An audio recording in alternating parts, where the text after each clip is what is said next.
Hello friends, आज मैं आपको बताऊंगा चेंजिंग इंडिपेंडेंट वेरिएबल का प्रॉब्लम नंबर 1, जिसमें हम बेसिकली बात करेंगे कैसे हम चेंजिंग इंडिपेंडेंट वेरिएबल के क्वेश्चन को सॉल्व कर सकते हैं। तो देखिए, आज हमारा क्वेश्चन है 1 प्लस एक्स स्क्वायर का D two Y by D X का whole square 1 plus X D Y by D X plus Y equal to cos log X plus 1। चूंकि हमें यहाँ पर चेंजिंग इंडिपेंडेंट वेरिएबल करना है तो यहाँ पर 1 प्लस एक्स स्क्वायर का डिवाइड करना पड़ेगा, जो कि हमें इस प्रकार से मिलेगा। तो ये हमारा कहलाएगा कैपिटल पी, ये आपका कहलाएगा कैपिटल क्यू अगर वाई को हटा देते हैं, और ये हमारा कहलाएगा कैपिटल आर, जो कि कुछ इस प्रकार से है। चूंकि हमें चेंजिंग इंडिपेंडेंट वैल्यू सॉल्व करना है तो यहाँ पर हमें इंडिपेंडेंट वेरिएबल एक्स को हमें रिमूव करना रहता है बाय द वेरिएबल जेड की हेल्प से। तो हम यहाँ पर D Z by D X whole square equal to perfect square of the value of Q लेते हैं।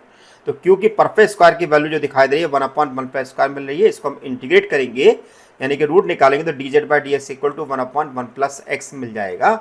और इंटीग्रल करने पे हमारे पास z की वैल्यू log 1 प्लस एक्स के बराबर आ जाएगी। इस इक्वेशन को आप याद रखिएगा क्योंकि इसकी हमें आगे जरूरत पड़ने वाली है। अब इसको डिफरेंशिएट करेंगे तो D two Z by D X square हमें मिल जाएगा -1/1 प्लस का होल स्क्वायर। अब हमें यहाँ पर ये इक्वेशन याद रखनी है, D two Y by D Z square, इसको हमने इक्वेशन नंबर 2 दिया। अब हम यहाँ पर P1 की वैल्यू निकालेंगे। P1 की वैल्यू हमारे पास जो होती है, हमने यहाँ पर इन सब की वैल्यू को यहाँ पर रखा तो हमारे पास जो वैल्यू आ रही है वो 0 के इक्वल मिल रही है। इसी प्रकार अगर हम Q1 की वैल्यू निकालेंगे तो Q1 की वैल्यू हमारे पास Q upon D Z by D X का होल स्क्वायर होती है, जो कि हमें कांस्टेंट 1 के बराबर मिल रही है।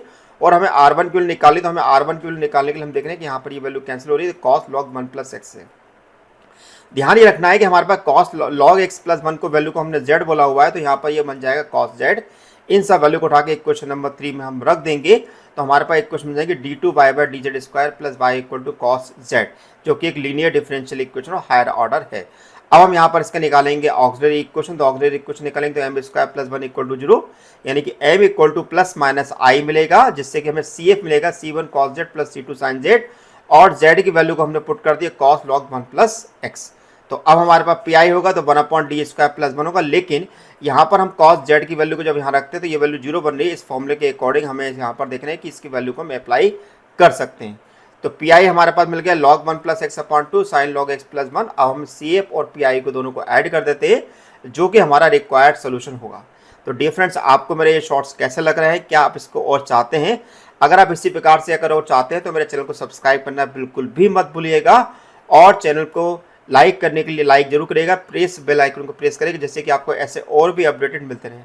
अगर आप मेरा M2 का कोर्स परचेस करना चाहते हैं तो आप कोर्स परचेस कर सकते हैं। यूट्यूब पे जाइएगा, ज्वाइन बटन क्लिक करिएगा और वहाँ पर आप 599 रुपीज़ पे करके आप इसका परचेस कर सकते हैं। Thank you so much.